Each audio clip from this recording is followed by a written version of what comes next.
Você sabe o que significa a palavra Páscoa? Como se deu essa instituição Páscoa? E qual a importância do Cordeiro Pascual e qual a importância do seu sangue? Meus irmãos, a paz do Senhor, estamos iniciando mais um vídeo semanal. Eu sou o diácono Silvano e nessa semana estaremos estudando a lição da CPAD, a lição de número 2, a salvação na Páscoa judaica. Estamos com nossa leitura bíblica em classe em Êxodo, capítulo 12, versículo 21 ao 24 e o versículo 29. Então, hoje nós estudaremos uma das celebrações mais significativas e importantes para o povo de Israel.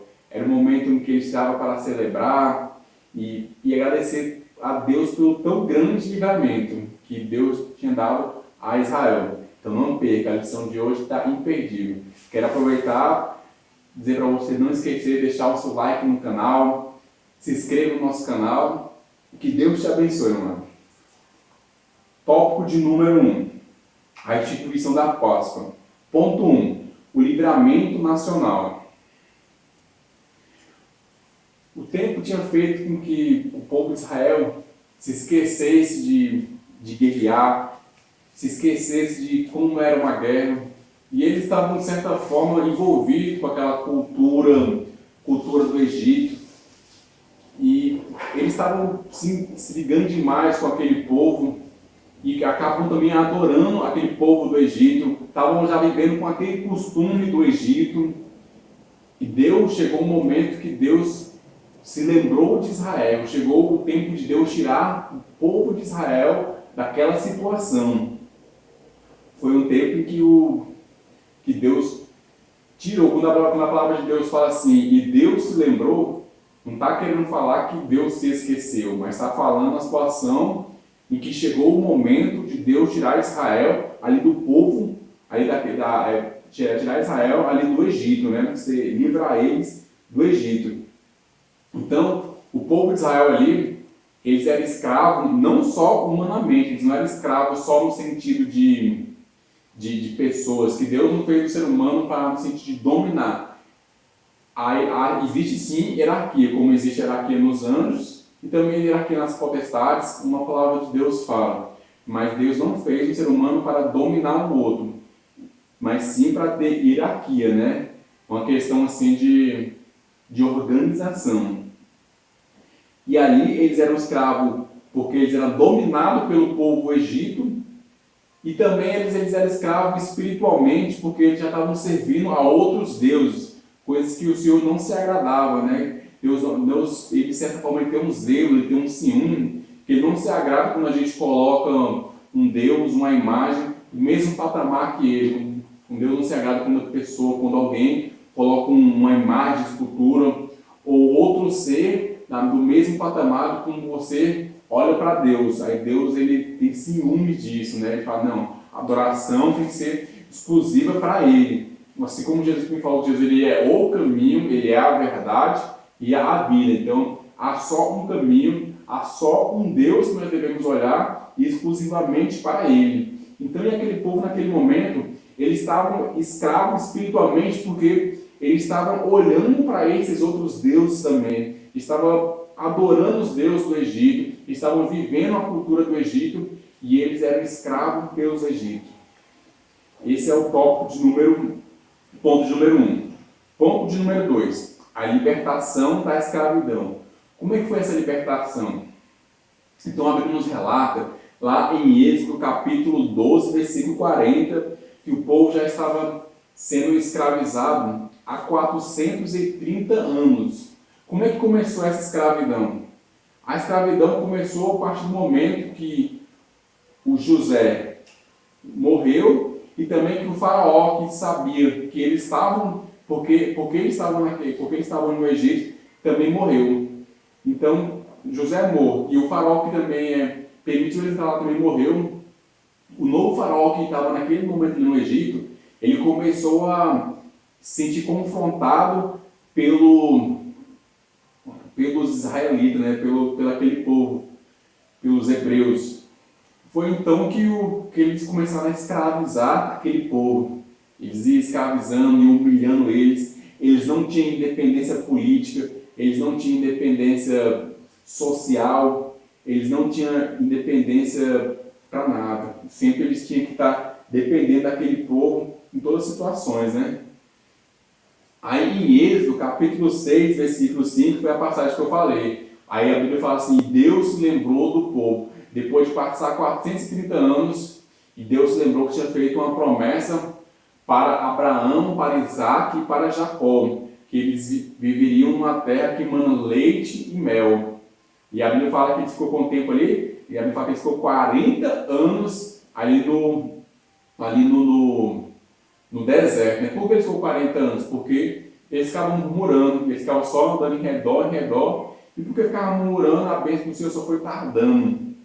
A bênção do Senhor só foi, porque a pessoa tem sempre que ser grata ao Senhor, buscar entender a vontade dele, seguir entender a vontade dele na nossa vida, né? E a bênção foi tardando, porque eles ficaram 40 anos. Então, isso eu quero lembrar para os irmãos. Então, eles ficaram, o Senhor lembrou deles, e foi que tirar eles dali. Aí foi daí que surgiu a palavra Páscoa. A Páscoa surgiu quando o Senhor foi tirar o povo do Egito. A última palavra que ele lançou sobre o Egito foi quando Deus falou que ia mandar um anjo da morte que iria matar todos os primogênitos. Ia matar tanto animais, tanto humanos. Tanto que morreu também o filho do faraó, né? Morreu o filho do faraó, que era o primogênito dele, e morreu também os animais. Ali era simbolizando Deus vencendo os deuses do Egito, que até o filho de faraó também era considerado um deus naquela época, como um touro também era considerado um deus naquela época. Então Deus foi lá e mandou essa última praga, e nessa praga, para Deus livrar os primogênitos dos hebreus, Deus mandou, falou assim, vocês vão lá e matam o cordeiro, e vocês pegam o sangue dele e passam nas umbrais da porta e nas portas, o sangue desse cordeiro. Que o anjo não vai ir atingir onde estiver esse sangue, né? Então foi assim que aconteceu a palavra Páscoa. O que significa a palavra Páscoa, então? Nós encontramos, o nome hebraico para se referir-se à Páscoa é Pessah, que pode significar pular, passar por cima, passar de largo, no sentido de poupar a vida, pois o anjo destruidor passou de largo e poupou os primogênitos das casas onde fora aplicado o sangue nas ombreiras e na verga das portas. Em Êxodo 12, versículo 7. Então daí que surgiu a palavra Páscoa, né? Que o anjo passou de largo, poupando a vida dos primogênitos dos hebreus. Ali ele surgiu, fugiram de Deus, livrou eles do Egito. Louvado seja o nome do Senhor por isso.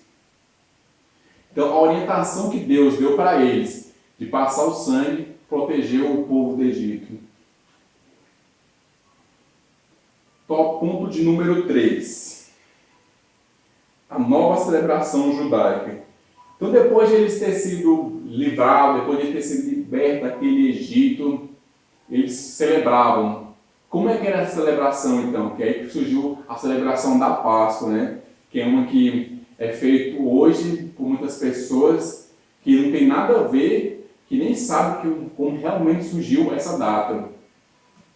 Então, como é que era feito, então, já que é errado, que esse povo que hoje coloca um coelho e coloca chocolate, que naquele tempo era colocado ervas amargas, e hoje eles colocam chocolate, algo muito doce, né? Então, como é que era feito? Então, vamos ver os detalhes para os irmãos comparar como é que era feito pelos judeus.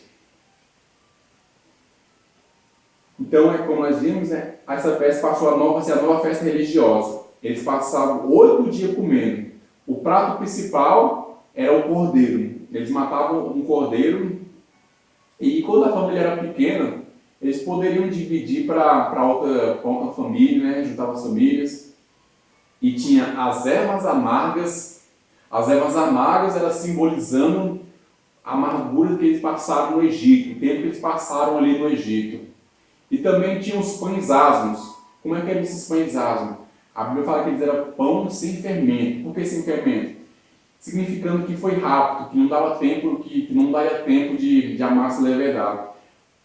Então eles deveriam estar preparados. Como é que seria essa Páscoa? Eles deveriam estar preparados para fugir.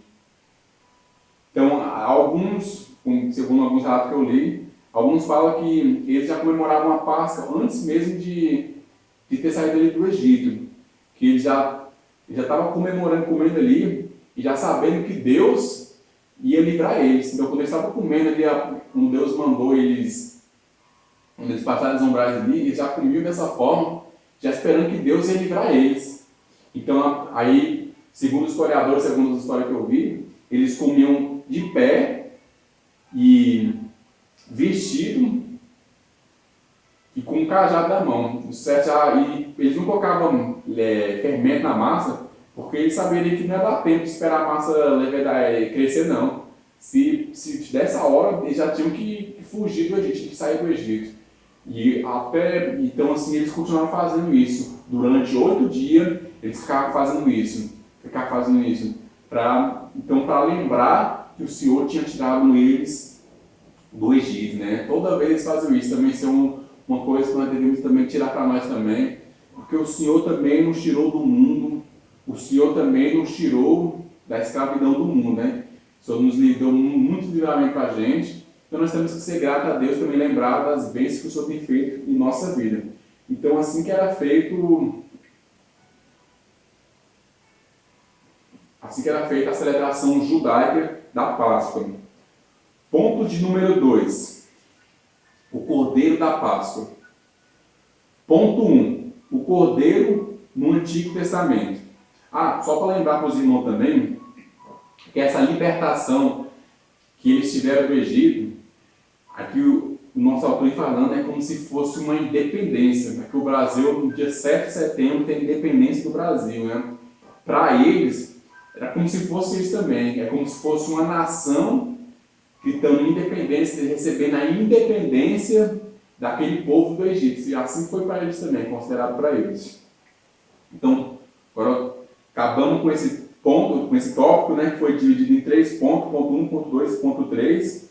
E eu quero, só para deixar bem claro para os irmãos, então, para os irmãos entenderem, o que significava a Páscoa para os egípcios?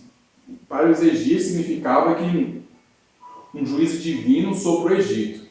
A Páscoa, isso que significa para os egípcios, que Deus foi lá e fez o seu juízo sobre eles, sobre os egípcios, né? E para os israelitas, significava a saída do Egito, a passagem para a liberdade. Para os israelitas era a passagem para a liberdade. E para os cristãos, é a passagem da morte dos nossos pecados para a vida de santidade em Cristo. Isso que é para nós cristãos hoje, né? Deus nos tirou da passagem da nossa vida pecaminosa sem Deus para uma vida em santidade com Cristo, uma vida separada para o nosso Cordeiro Pascual, para o nosso Cordeiro que é Cristo, que está vivo conosco. Louvado o nome dele por isso. Glória a Deus. Então agora, vamos ver então o tópico número 2, ponto 1. O Cordeiro no Antigo Testamento. O que significava esse Cordeiro no Antigo Testamento? O Cordeiro oferecido como sacrifício, eu pesquisei e achei 4 circunstâncias. Talvez você ache outras circunstâncias. Mas eu procurei de 4 circunstâncias para que era usado o Cordeiro no Antigo Testamento. Então, como nós já falamos, que era na comemoração da Páscoa, eles sacrificavam um cordeiro para lembrar ali que Deus tinha tirado eles do Egito. E na oferta do pecado, também essa era a forma de resolver a questão do pecado que eles tinham ali com Deus, né? Então, era a morte inocente para que seja encoberto, para que a consciência deles fosse limpa. Eles sacrificavam um cordeiro. E também em algumas cerimônias de purificação e no sacrifício. E esse cordeiro, como é que era? Um cordeiro de 1 ano, era um cordeiro que era exigido, que era um cordeiro que tinha que ser limpo, um cordeiro que não deveria ter defeitos. Assim deveria ser o cordeiro. Então, o cordeiro, assim como nós falamos, era uma questão assim, para muita gente acha que é para só questão de pecado, para eles resolver isso, mas não era essa a única finalidade. Há algumas finalidades que eu deixei aqui, mostrando alguns exemplos bem claros na Bíblia, para os irmãos lembrar. Primeiro, que nós encontramos na Bíblia, A primeira oferta que é mencionada nas Escrituras Sagradas foi o sacrifício de Abel, né, que o Senhor recebeu, a Bíblia fala que o Senhor recebeu, e esse sacrifício, a Bíblia nos conta que ele fez em forma de gratidão. Abel ofereceu um cordeiro ao Senhor em forma de gratidão. Outro também que fez um sacrifício ao Senhor foi Abraão. Abraão, em forma de fidelidade e obediência, ele ofereceu um cordeiro ao Senhor. Então, que foi outras formas para que foram feitos o sacrifício, né? E o outro também que era feito, para que era feito também, para que era oferecido o cordeiro, era quando as mulheres que tinham acabado de ter o parto, elas deveriam se apresentar para o sacerdote e ofereciam um cordeiro para o sacerdote para a purificação. Então, esse foi o que eu achei para que era oferecido o cordeiro. Se você acha outros, comente aí embaixo e mencione conosco aí.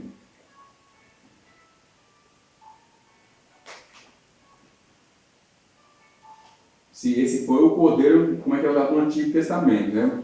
Agora o ponto número 2. Jesus, o verdadeiro cordeiro pascual. Agora vamos falar mais relacionado assim ao cristianismo, né? Então Jesus deu um novo significado para a Páscoa, demonstrando que o simbolismo recai sobre ele. Tudo que estava acontecendo era só simbolizando que um dia viria o nosso cordeiro, iria ter uma morte de um inocente pelo meu e pelos seus pecados. Jesus agora falou assim, agora sim está se cumprindo tudo que foi feito lá no Antigo Testamento, era só simbolizando, porque ia recair, era sobre mim, sobre Cristo no caso, né? Então, no lugar, naquele tempo que era o cordeiro, ele está morto, o nosso Cristo está vivo. O pão, então como é que é feito a Páscoa, o nosso cordeiro pascual? O pão, que significa o corpo de Cristo, e o vinho, que significa o seu sangue. Esse é o nosso cordeiro pascual, né? Então, o principal sentido da ceia é alimentar nossa comunhão com Cristo, alimentar nossa comunhão também entre a igreja, comunhão entre os irmãos, para nós lembrar do sacrifício que Cristo fez por nós ali na cruz. Eles faziam aquela Páscoa para lembrar que eles foram tirados do Egito. Nós fazemos a nossa ceia, que é para lembrar que Cristo também nos tirou do mundo e para lembrar o sacrifício que Cristo fez por nós. Louvado seja o nome do Senhor. Esse foi o ponto de número 2 que nosso autor deixou aqui, vou deixar com os irmãos de meditação. O cordeiro com alegria e gratidão, pois por intermédio dele a nossa culpa, pois anulado definitivamente. Deus nos purificou e nos fez dignos de assentar nos lugares celestiais em Cristo Jesus. Então o nosso Senhor, ele não só, quando ele pagou esse preço por nós, ele não só perdoou os nossos pecados, ele também nos deu a chance de chegar próximo ao nosso Pai, que esse Pai, o Pai Celestial, e chamar Deus de Abba. Esse Abba significa paizinho, uma íntima comunhão com Deus. Jesus Cristo, ele nos dá acesso àquele véu que separava nós de Deus, aquele véu que separava para nós entrar no Santo do Santo, aquele véu que tinha naquele tempo, que o povo não poderia entrar, o véu se rasgou. E agora Jesus Cristo, através do seu sangue também, nós podemos se achegar e se aproximar dele e chamar de paizinho, ter uma íntima comunhão com ele. Por isso que eu quero que você glorifique e agradeça o nome do Senhor por isso. Louvado seja o nome do Senhor. Tópico de número 3, então, né? O sangue do cordeiro. Ponto 1. O significado do sangue. Qual é o significado desse sangue? O sacrifício de animais era uma forma de dar com um pecado que ocuparia o seu lugar, né? Então, deveria ter a morte de um inocente, e o sangue daquele animal, que é um caso como se fosse a morte de um inocente, serviria para cobrir o pecado daquele povo naquela época, de certa forma para para lidar com a consciência dele quando eles pecaram, como já foi falado. E por que o sangue? Porque o sangue representa a vida de um inocente, enquanto a vida daquele ser que tinha pecado, aquela pessoa que tinha pecado, né? Então, o símbolo era o sangue, pois representava a vida que estabelecia a paz com Deus. Era dessa forma que eles lidavam com a questão do pecado, era dessa forma que era restabelecida a paz com Deus. Ponto de número 2, o tópico de número 3. O sangue do Cordeiro Pascual. O sangue do Cordeiro Pascual. A passagem do sangue sobre as umbrais no Antigo Testamento, em especial, antes da saída do Egito, do povo do Egito, representava a proteção que o sangue tinha sobre todos quantos confiavam na promessa. Não que o anjo destruidor poderia confundir os israelitas do Egito na rua, mas Deus lhe indicaria que sua segurança era devido ao sangue da aspersão. Foi porque eles obedeceram à voz do Senhor, porque eles obedeceram à voz de Deus, que eles foram livrados, né? O sangue do nosso Cordeiro Pascal. Então, o Cordeiro que foi passado o sangue nas umbrais da porta ali, porque eles obedeceram, que tinha que ter uma aspersão do sangue, por isso que eles foram livrados. O nosso autor deixou aqui, eu quero deixar para vocês meditação. Assim, a orientação divina protegeu os primogênitos israelitas e o sangue do Cordeiro Pascal foi o símbolo de proteção deles diante da morte. Aí o sangue de Jesus Cristo, o verdadeiro Cordeiro, nos protege da morte eterna e da maldição originada pelo pecado.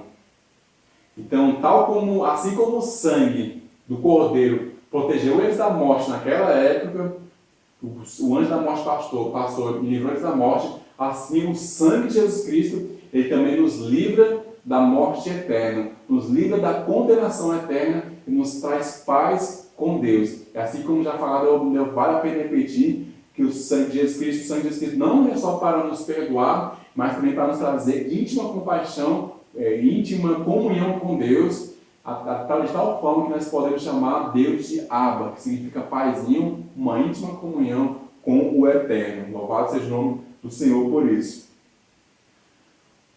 Ponto de número 3. O sangue na nova aliança.